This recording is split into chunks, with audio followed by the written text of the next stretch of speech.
Ma'am, may tanong lang po ako sa lahat ng mga kasama niyo. Especially sa konsehan. Bakit po sa dinamit po na maraming tumakbo rin namang mga mayor, di ba? Bakit po kay Super Mara kayo sumama?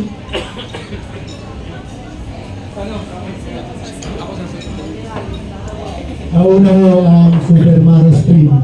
Isa po itong viable alternative para po may pagpilian pa rin ng Manileño.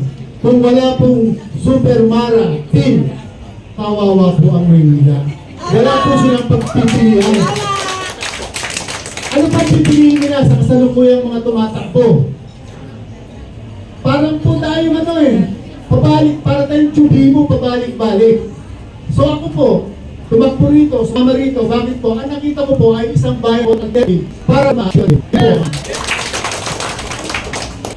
Ang tanong mo, Madam, bakit ako sumama kay Madam Mayora? So, una-una, nakita ko nga ng pinaglalaban niya una-una yung kung saan tayo nagmula yung mga senior citizen. Kasi kung hindi natin ipaglalaban yung mga matatanda, eh baka hindi na tayo umabot sa pagkatanda. Tama po ba? Yun. Pangalawa, gusto niyo bang mabenta yung mga lupa nyo? Kung hindi kayo makasagot. So, kaya kami sumama sa kanya bilang suporta. Ayaw namin na mabenta ang property ng City of Manila. Diba? So ayaw namin. Lalo natin ang baranggayan. Siyempre dahil isa kami sa dating barangay chairman at may brigada rin kami, nakikita namin yung suporta ni Madam Mara, ni Mayora, ni Mayor. Palakpakan nyo muna yung magiging Mayor. Atok na tayo di ba?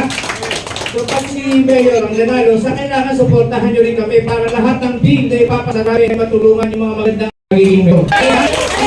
Dahil wala yung kung hindi nyo suporta, hihirap kailangan isang konsyahal o mga konsyahal na suporta sa Mayor. Hindi magiging matibay ang isang Mayor kung ang mga konsyahal, Vice Mayor ay hindi kasangga. Tama ba rin? So yan yun, kaya nakikisuyo tayo dito sa kami, kung mahal yung pamilya, yung sumunod na generation, eh, buuin nyo na kami. Okay ba? Parang wala tayo sa usap pa. Okay ka? Nakikisuyo kayo. Totoo lang, malaki ang problema ng Maynila. Una, kahirapan, kalinisan. Marami nagreklamo sa ospital. Tama yung sinasabi na yun. Diba? Ang tatayo ako dahil man ako rayume. Ang problema, lalo sa ospital ng Maynila, alam nyo ba no? Walang doktor. Maganda ospital. Diba? Maganda ospital, maganda facilities. Diba? Kaya kulang.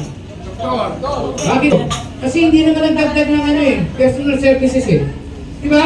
Parang may bahay yan May bahay, isang bulalo ng patay ba? Hindi ka nagdagdag nung hintayado mo sa loob. Ganun, mabubulang. Kaya kaming lalo District 5, kami nararanasan, nagdadala kami doon. Diba? Dinadala namin na may sakit, lumalabas pa rin na may sakit. Diba? Naranasan niyo yun? Natatawa si ate. Parang gusto ata hospital ng Manila nito Mahirap.